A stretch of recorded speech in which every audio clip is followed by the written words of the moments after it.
Selamat bertemu kembali, sahabat pengguna aplikasi Excel. Saya Ahdiat dari PT Sarana Solusindo Informatika atau biasa dikenal dengan Solusi, yang sudah berkiprah lebih dari 35 tahun di dunia IT, khususnya training. Kali ini saya akan memberikan tips tentang fungsi pemberian dari nama range. Jadi apa sih fungsinya gitu ketika kita memberikan sebuah nama terhadap data-data yang kita miliki. Baik, di sini saya punya data ada di wilayah Bogor, ada yang di wilayah Depok, Jakarta, dan Bekasi. Semuanya ini terkait dengan penjualan di minggu pertama. Baik, sebelum saya menjelaskan tentang fungsi dari penggunaan fungsi pemberian nama range di dalam data di Excel, saya akan memberikan tips dulu bagaimana memberikan sebuah nama range-nya. Jadi ada beberapa cara untuk memberikan sebuah nama range. Yang pertama, nanti teman-teman step pertama tinggal di blok aja datanya. Kemudian di sini ada kotak name box sebelah kiri atas. Teman-teman klik kemudian kasih nama. Gitu ya. Oke, ini saya contohkan, ini saya blok week data minggu pertama untuk wilayah Bogor. Nih, kemudian saya arahkan mouse pointernya di sini ya. Di kotak name box, kemudian teman-teman langsung ketik namanya. Oke, misalnya saya ketik nama B. B itu maksudnya Bogor ya. Kemudian WK maksudnya week 1. Nah, untuk 1 tidak boleh menggunakan spasi ya. Ketik 1 ini nggak boleh. Terus nggak boleh juga pakai minus 1, 2 nggak boleh. Oke, jadi syaratnya harus seperti ini boleh. Kalau mau pakai pemisah, gunakan underscore. Teman-teman gunakan underscore 1 seperti ini. Gitu ya, kemudian di enter. Atau kalau mau pakai underscore juga boleh, langsung aja 1, enter. Ya, saya lebih suka pakai underscore 1. Karena khawatir BWK itu termasuk nama sel. Ya, dan yang terakhir tidak boleh menggunakan nama sel. Kalau sudah nih saya enter. Oke. Nanti cara ngeceknya teman-teman klik aja di salah satu sel yang ada, bisa di luar datanya. Kemudian klik lagi arahkan mouse pointer di name box-nya di sini. Kita klik. Nah, di sini muncul namanya. Nah, kemudian kita klik apakah dia benar-benar memblok data yang tadi kita pilih. Nah, sudah memblok. Cara pertama. Oke ya. Nah, sekarang cara kedua, saya gunakan data yang ada di Depok. Nah, sekarang saya blok dengan judulnya. Saya blok dengan judulnya. Gitu ya, saya blok dengan judulnya. Step kedua, teman-teman tinggal klik kanan. Right click, klik kanan. Lalu teman-teman pilih define name. Ya, pilih define name. Kemudian tanpa harus mengetik judulnya, ini sudah muncul situ WK1. Tapi kalau mau diganti boleh. Ya, kenapa tadi saya menggunakan nama yang berbeda? Karena kalau nama yang sama akan ditolak. Oke ya. Nah, tadi kan pakai inisial ya wilayahnya. Jadi saya ganti aja nih D WK underscore 1. Kalau sudah oke. Oke, sekarang kita coba cara ketiga. Saya gunakan data Jakarta. Oke. Nah, cara ketiga, teman-teman boleh blok datanya aja seperti yang pertama atau blok sama judulnya seperti yang kedua. Boleh. Ya, boleh kedua-duanya.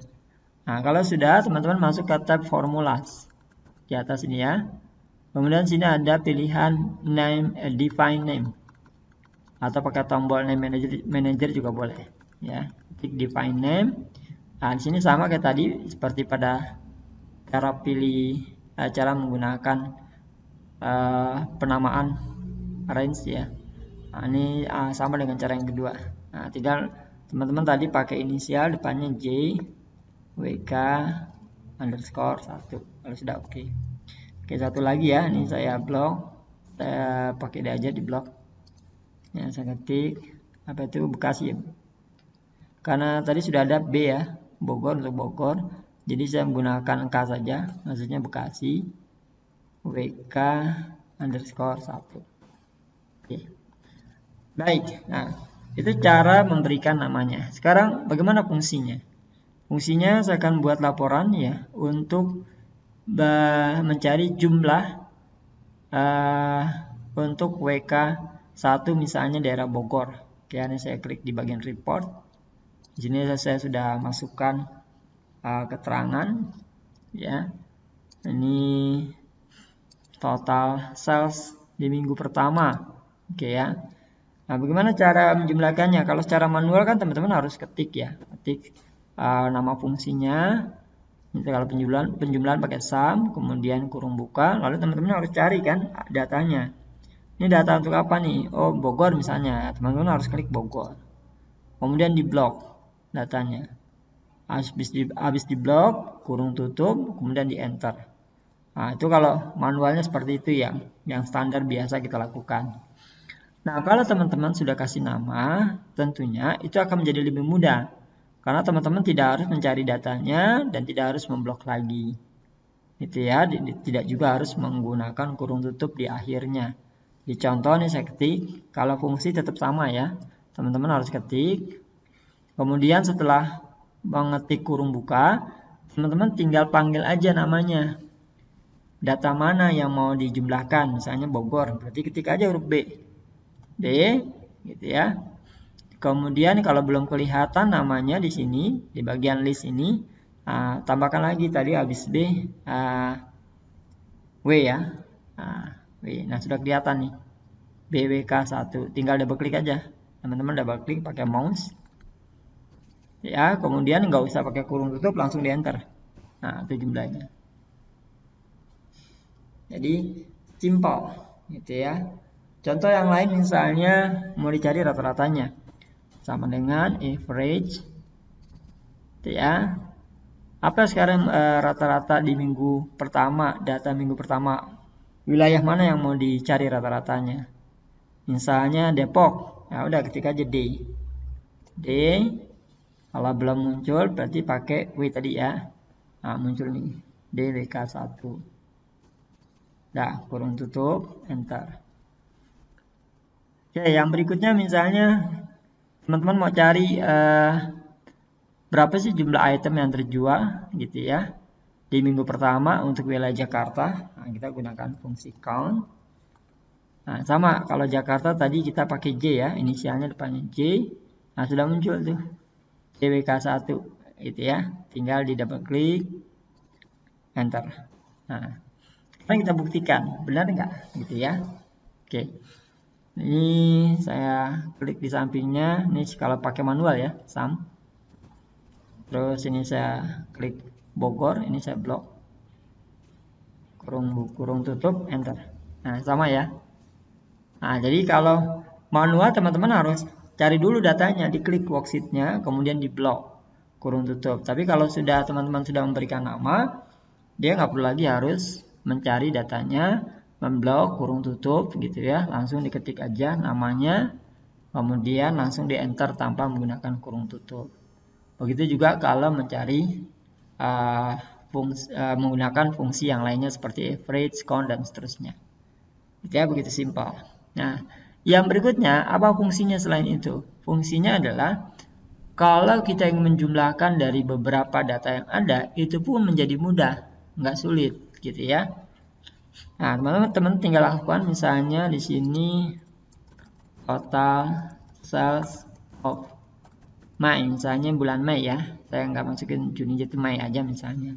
Mei di minggu pertama untuk seluruh wilayah, gitu.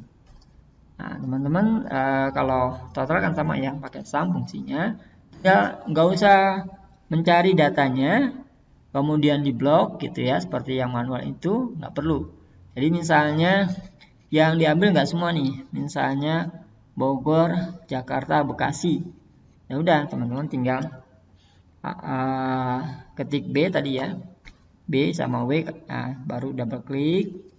Kemudian apa lagi? Koma. Kemudian ketik lagi Jakarta di J. Nah, sudah ada kalau Jakarta langsung double klik. Kemudian Bekasi pakai K tadi ya. Koma dulu, koma. Oh ya, untuk separator teman-teman kalau misalnya nanti pada saat menggunakan koma gagal hasilnya nggak muncul, teman-teman gunakan titik koma karena tanda separator, tanda pemisah itu cuma ada 2, koma atau titik koma. Ya tergantung setting di Windows-nya. Nah, sekarang lanjut Bekasi tadi pakai K ya. K ini sudah ada. KWK1 double klik.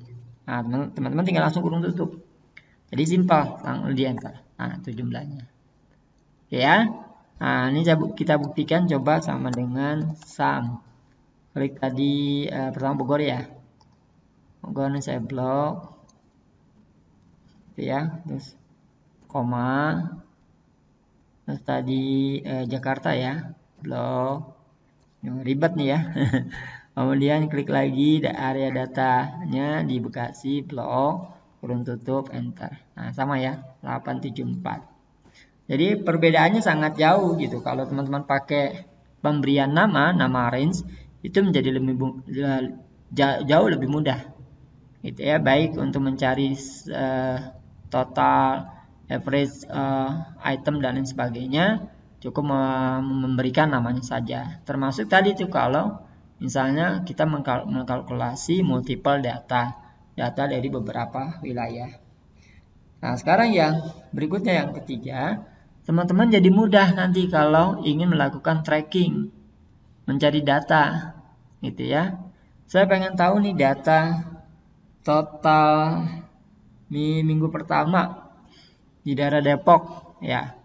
Kalau misalnya worksheetnya banyak, apalagi nggak terdefinisi ya. Ini nggak ada tulisan Depoknya, sheet 1, sheet 2, sheet 3, sheet 4. Nah, itu lebih ribet lagi trackingnya. Nah, teman-teman kalau misalnya sudah ada nama, gampang. Arahkan mouse pointer di name box ini, di kotak name ini. Kali klik. Nah, apa tadi inisialnya? Kalau mencari Depok, sudah tinggal diklik DWK_1.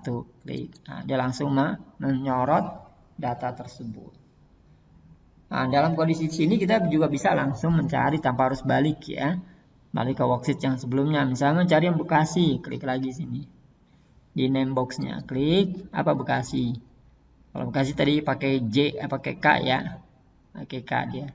KWK_1. Ini kita klik. Nah, dia langsung berpindah ke wilayah Bekasi itu.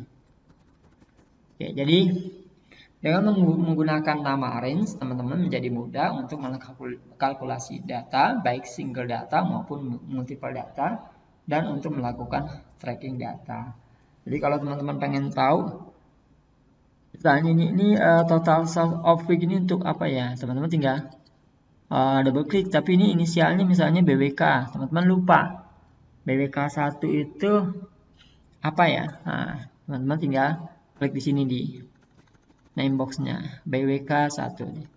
Klik. Nah, dia langsung mencorot ini. Gitu. Baik ya. Itu tips dari saya kali ini. Terima kasih atas perhatiannya. Jangan lupa di like dan subscribe ya, dibunyikan loncengnya dan di share, kita berbagi ke teman-teman kita untuk mendapatkan pencerahan, penambahan pengetahuan ya dalam penggunaan aplikasi Excel. Sekali lagi saya ucapkan terima kasih, sampai ketemu kembali di tips-tips berikutnya.